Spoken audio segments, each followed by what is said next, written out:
이제 오늘은 여러분과 함께 요한계시록 10장부터 공부를 하겠는데요. 요한계시록 1장에 밤모섬에서 요한이 계시를 받을 때 주님께서 7 금촉대 사이에서 7 별을 손에 얹으시고, 그리고 발에 걸리는 흰 옷을 입으시고 주님께서 요한에게 말씀하십니다. 내 본 것과 현재 있는 일과 장차 될 일을 기록하라. 그래서 요한계시록을 3대지로 나누어 주셨습니다. 너 현재 본 것은 7 금촉대 사이에 7 별을 손에 들고 계신 예수님이시라고 말씀하셨습니다. 그리고 현재 있는 일은 2장부터 4장까지 에베소 교회로부터 말세 라오디게아 교회까지 7 교회 시대를 주님께서 소아시아 7 교회를 통한 상징을 가지고 보여주셨습니다. 그리고 요한계시록 5장에는 교회가 공중으로 들려 올라가는 대표적인 상징으로 요한에게 하늘 문이 열리고 이리로 올라오라. 그래서 교회를 대표하는 요한이 공중으로 올라가는 장면이 바로 교회가 성령으로 들려 올라가는 장면인 것입니다. 그리고 5장에 하늘에 올라가서 보니 예배 장면이 나옵니다. 아버지 보호자가 있고, 그리고 내 생물이 있고 24장로가 있고 어린 양 예수 그리스도가 있고 하나님께 예배드리는 장엄한 장면이 나오고, 또한 땅 무르는 역사가 일어납니다. 아담이 마귀에게 넘겨주었던 이 땅을 다시 주님이 십자가의 보혈을 말미암아 땅 무르는 작업이 일어납니다. 그래서 땅 문서에 7인이 지킨 것을 하나님의 아들 예수님이 오셔서 그 7인을 떼는 모습이 나옵니다. 땅 무르는 역사를 봅니다. 이래서 요한계시록 6장 1절부터 시작해서 이제 환란이 시작됩니다. 전 3년 반의 환란이 시작되는 것인데 7인을 떼시고 또 7째 인을 뗄 때 7 나팔이 나와서 7 나팔을 부르셨습니다. 이 인을 떼는 것과 나팔을 부는 기관에 자연의 거대한 재앙이 일어나고, 그 다음에는 전 3년 반 마지막 때는 인간에 대한 처절한 심판이 시작된 것을 보았었습니다. 그러면 이제 요한계시록 9장까지가 전 3년 반이 다 끝났습니다. 10장은 이제 중간 상태에서 11장부터 시작되는 후 3년 반 거대한 환란에 들어가기 전에 하나님이 준비하는 상황을 보여주시는 것입니다. 중간 상태에 준비하는 상황이 10장입니다. 그리고 11장부터 19장까지가 이제 후 3년 반 마지막 시련이 이 세상을 뒤엎고, 그리고 세상은 종말되는 것입니다. 그렇기 때문에 우리 전 3년 반 동안에도 어마어마한 시련이 자연과 사람 속에 임한 것을 보았는데, 후 3년 반 동안에 이제는 즉 그리스도가 본격적으로 짐승으로 나타나서 마귀의 사자로 나타나서 어마어마한 재앙을 이 세상에 가져올 것을 보여주고 있는 것입니다. 그러므로 후 3년 반이 시작하기 전에 후 3년 반이 시작될 그 모든 장면을 하늘에서 준비하는 모습이 10장에 나오십니다. 그러므로 10장은 전 3년 반과 후 3년 반 그 중간에 있습니다. 이 10장을 읽고 그 다음 11장으로부터는 후 3년 반 심판이 시작되는 것입니다. 그러면 우리 10장 1절 읽어보십시다. 내가 또 보니 힘센 다른 천사가 구름을 입고 하늘에서 내려오는데 그 머리 위에 무지개가 있고 그 얼굴은 해갑, 그 발은 불기둥 같으며. 자, 전 3년 반이 지나고 난 다음에 후 3년 반 시작하기 전에 하나님께서 후 3년 반에 일어날 일들을 요한에게 보여준 모든 준비 과정을 하시는데, 요한이 보니까 힘센 다른 천사가 구름을 입고 하늘에서 내려온다. 이 힘센 다른 천사 보니까 보통 천사들은 그냥 나타나는데 구름을 입고 나타난다. 그리고 또 그 머리 위에 무지개가 있다. 무지개는 언약을 표시하는 것입니다. 구약의 무지개는 다시 홍수로 세상을 멸하지 않겠다는 하나님의 언약이고, 또 하나님 보좌에 가보니까 보좌 뒤에 녹색 무지개가 있는 것을 보았습니다. 녹색은 무궁무진한 생명을 말하지 않습니까? 구원받아 올라온 사람들에게 하나님께서는 무궁무진한 생명으로 축복을 해주겠다는 그 언약의 무지개가 있었습니다. 그런데 이 천사의 머리 위에는 무지개가 있다. 그것은 언약의 주 이외에는 무지개를 가질 수가 없어요. 보통 천사들이 무지개를 도저히 못 가지고, 무지개는 언약을 표시하는 것인데 하나님 이외에는 인생들과 언약을 맺을 수가 없습니다. 그러므로 이분의 머리 위에는 무지개, 즉 인생과 하나님의 언약을 맺은 표시인 무지개가 있다.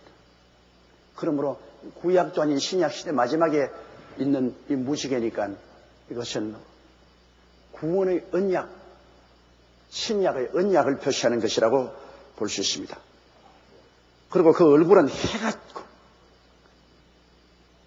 여러분 보통 천사들의 얼굴이 해같이 빛난다는 말을 한 적이 없어요. 그러나 밤모섬에 요한에게 예수님이 나타났을 때는 그 해가 힘있게 비치는 것 같더라고요. 보통 천사는 그저 얼굴에 광채가 난다고 그러죠. 해같이 빛난다. 이것은 보통 천사와는 다른 것을 볼 수 있습니다.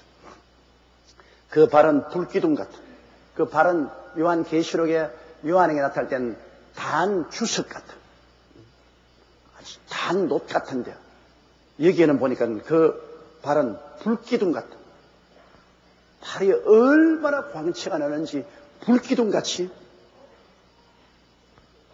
광채가 났다. 그럼 도대체 이분은 누굴까? 어떤 사람들은 말하기를 이분은 하나의 평범한 천사라고 말하고, 또 다른 학자들은 말하기를 이분은 평범한 천사가 아니라 이분은 우리 주 예수 그리스도의 필적한 것인즉 예수 그리스도라, 그렇게 말한 사람인데, 여러분 생각에는 누구같이 생각됩니까? 이 예수님같이 생각이 되지요. 힘있는 천사가, 다른 천사들은 구름을 입고 안 오는데 예수님은 감람산에서 올라갈 때라도 구름을 타고 주님 올라가시고, 재림하실 때도 볼지어다 구름을 타고 오시리라고 말씀하십니다. 구름이라는 것은 하나님이 만드신 특별한 수레로서 하나님만이 타는 것이고 일반 천사들이 타는 것이 아닙니다. 구름이라 해서 보통 이런 구름이 아니라 그는 영적인 하나님의 수레인 것입니다. 하나님만이 타는 수레를 보통 천사들이 탈 수 없지 않아요.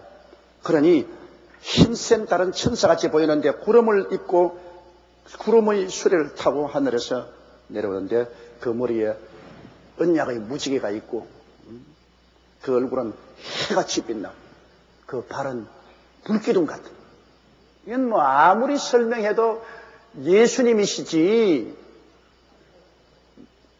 뭐 미카엘 천사나 가브리엘 천사라고 말할 수는 없습니다. 그런 천사가 구름 수레를 타고 언약의 무지개를 머리 위에 이고 얼굴이 해같이 빛나며 발이 불기둥 같은 그러한 모습으로 나타날 수가 절대로 없습니다. 그건 하나님의 영광에 대한 모욕입니다. 만일 천사가 그런 모습으로 나타난다면. 그렇기 때문에 이분은 요한이 볼 때는 천사같이 보이지만은 그러나 실제는 우리 구주 예수 그리스도인 것을 우리가 추측할 수가 있습니다. 그리고 2절 보십시다. 그 손에 펴놓인 작은 책을 들고 그 오른발은 바다를 밟고 왼발은 땅을 밟고 그 손에 적은 책을 가지고 있다. 이 적은 책이란 뭐냐면 장차 요한에게 먹일 책인데 이것은 후 3년 반 동안에 요한이 예언을 기록한 것입니다. 주의 종을 불러서 선지자로 만들어 그에게 예언하게 하는 권한은 하나님밖에 없습니다. 천사가 그럴 권한이 없어요.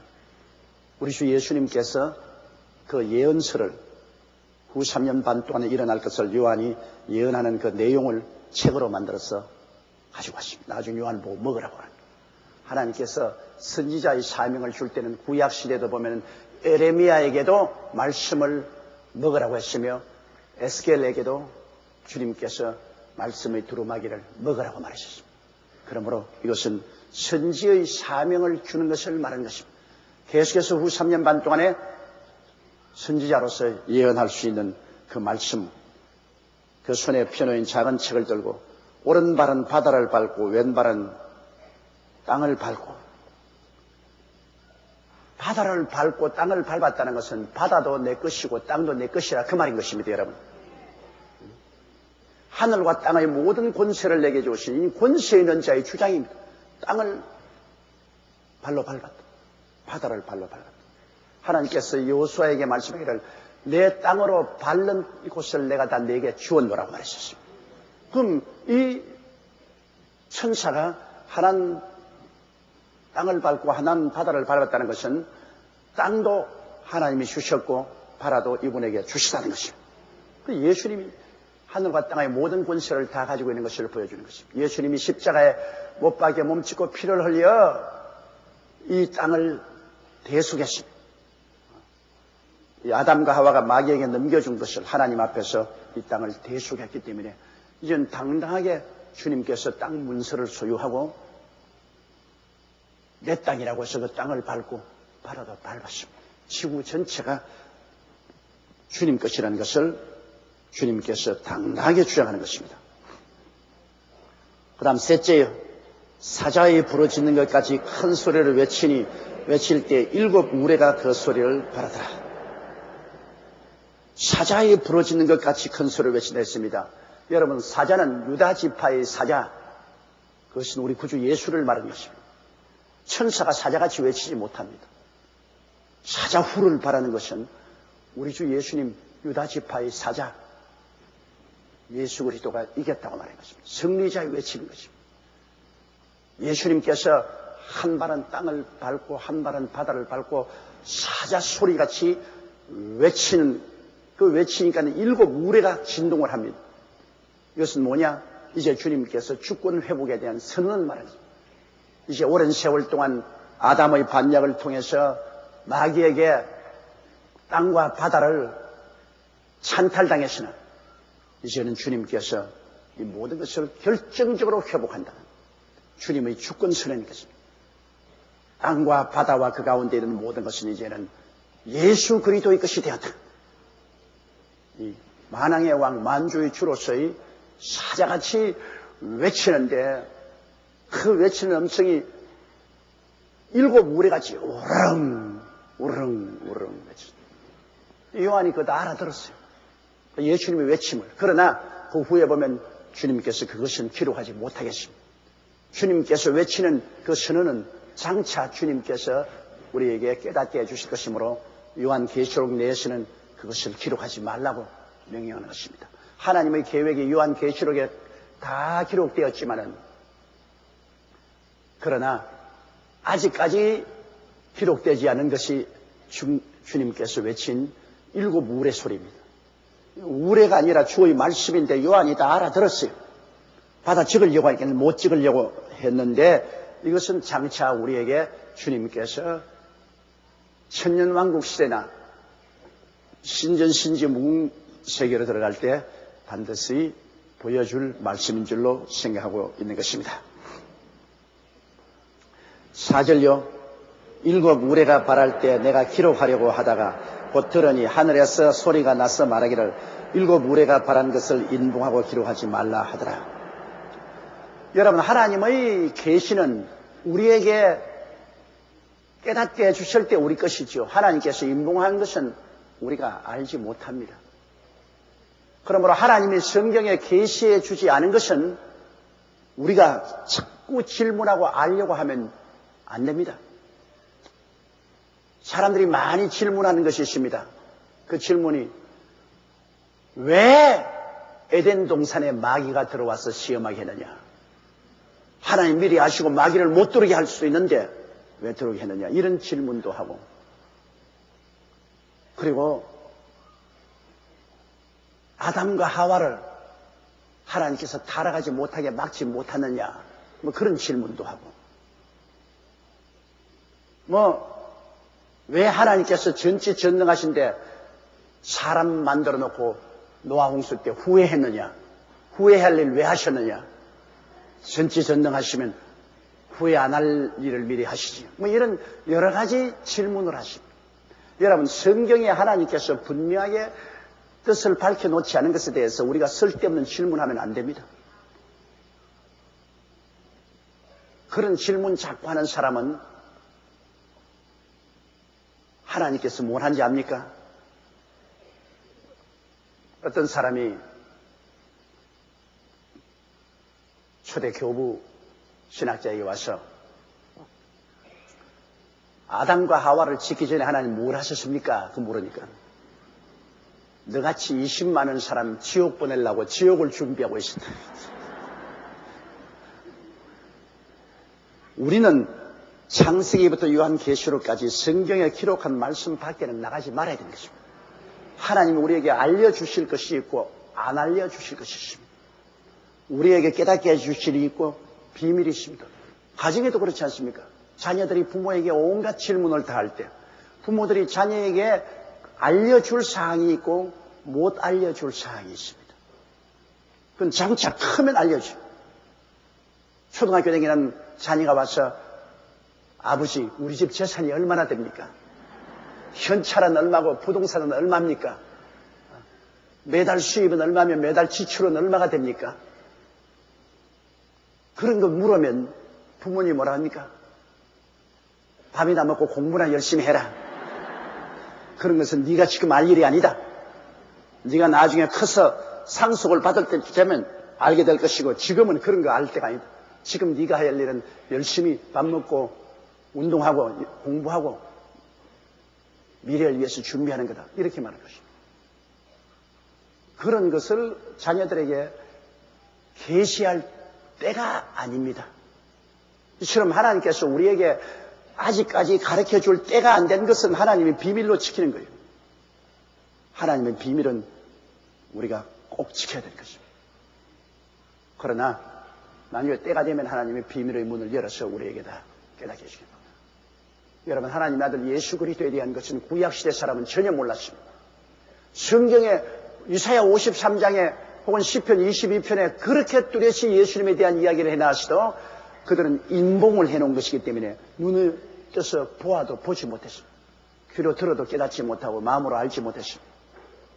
구약시대 예수님에 대해서 300여 번 말했지만은 구약시대 사람들은 전혀 몰랐습니다. 왜? 때가 오지 않았기 때문에 인봉을 해놓아서 그들이 알지 못했습니다. 그러나 신약시대 예수님이 오셔서 십자가에 죽고 부활하시고 난 다음에 주님이 그 인봉을 떼버린 것이므로 그를 통해서 이제 구약에 하나님이 인봉한 것이 다 깨달아지게 된 것입니다. 구주 예수님이 이 땅에 올 것을 깨달아지게 된 것입니다. 이처럼 이 일곱 우레도 주님께서 우리에게 알려주실 메시지인데 지금은 때가 아니므로 인봉을 해놓고 사람들에게 말하지 말라고 요한에게 말했습니다. 그러므로 요한은 그것을 요한계시록에 적지를 아니했었습니다.